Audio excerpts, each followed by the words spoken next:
93 FM.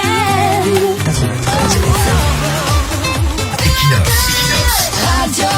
Bonjour, y a-t-il un pays au monde qui s'est développé grâce aux proverbes effrayants? Peut-on atteindre un niveau de taux de croissance optimal en innovant chaque jour dans les proverbes du Botswana? Peut-on remporter une coupe du monde en misant sur des proverbes bizarres, des proverbes qui ne font pas vraiment mousser? Une gouvernance par des proverbes effrayants, c'est du jamais entendu dans l'histoire des gouvernements. Des proverbes bizarres très fades, des proverbes qui ne font ni rire ni réfléchir. On est plutôt inquiet pour les auteurs. Sinon, la gouvernance par les proverbes mystérieux du président Bobo du Botswana, n'est-ce pas là une bonne problématique qui pourrait intéresser les chercheurs? Question de se moquer un peu de ce nouveau paradigme managérial des forêts équatoriales. De toutes les façons, quittons derrière ces choses qui peuvent amener quelqu'un à douter du sérieux de certaines nominations. Intéressons-nous plutôt à la rentabilité des ministres camerounais. Interrogeons ce matin l'une des causes de la médiocrité des résultats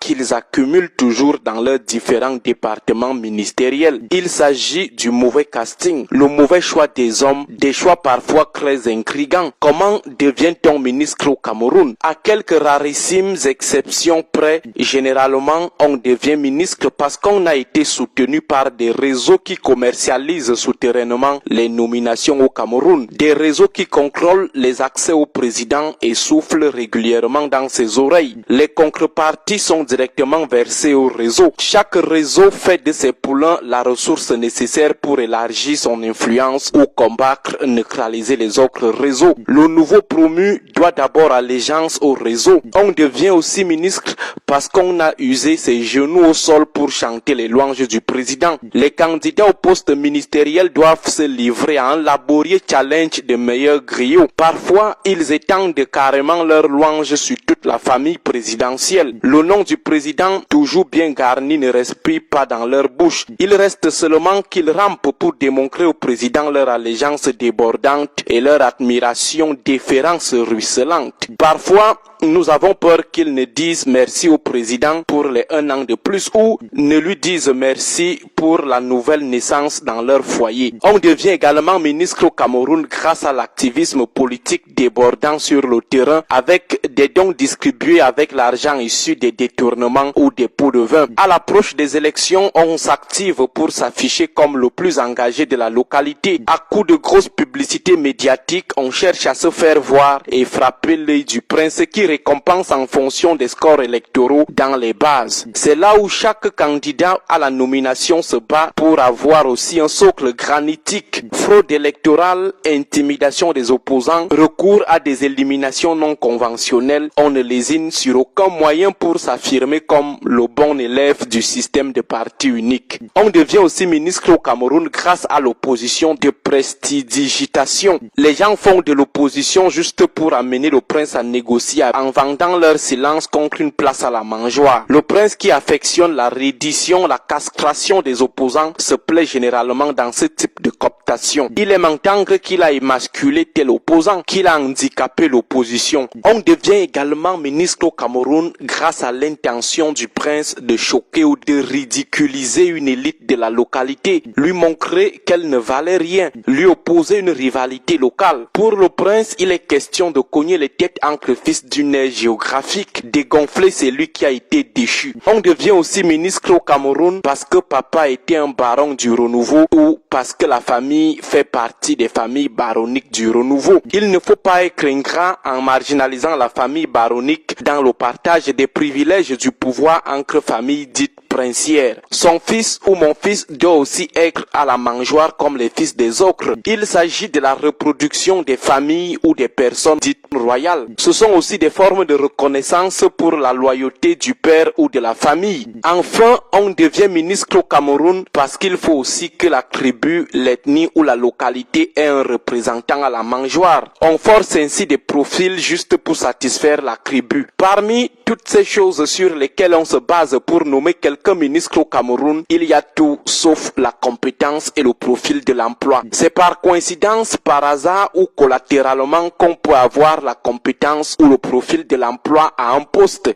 C'est difficile d'avoir un nouveau ministre, même un ancien ministre qui parle des affaires de son département ministériel avec autorité. C'est difficile de voir à la tête d'un ministère un spécialiste des affaires de ce ministère. Oui, les nominations ministérielles sont des choix politiques, mais il n'est pas interdit d'associer à ces choix politiques la compétence ou le profil de l'emploi. Ailleurs, on arrive à articuler les deux, satisfaction politique et satisfaction de la compétence ou du profil de l'emploi, politique et technocratie. Mais chez nous, à la tête de l'administration territoriale, vous pouvez avoir quelqu'un qui connaît tout sauf l'administration. À la tête de la santé, quelqu'un qui a fait philosophie. À la tête de la communication, quelqu'un qui n'a jamais flirté avec la communication. À la tête du sport, un diplomate. Juste des exemples banals, des exemples comme ça. Ce ne sont pas les conseillers techniques qui vont niveler les savoirs de ces ministres en 2 mois ou décider conséquemment à leur place. Compter toujours sur les conseillers techniques ne garantit rien, rien du tout. Bref, avec ce type de casting, c'est l'échec chronique assuré.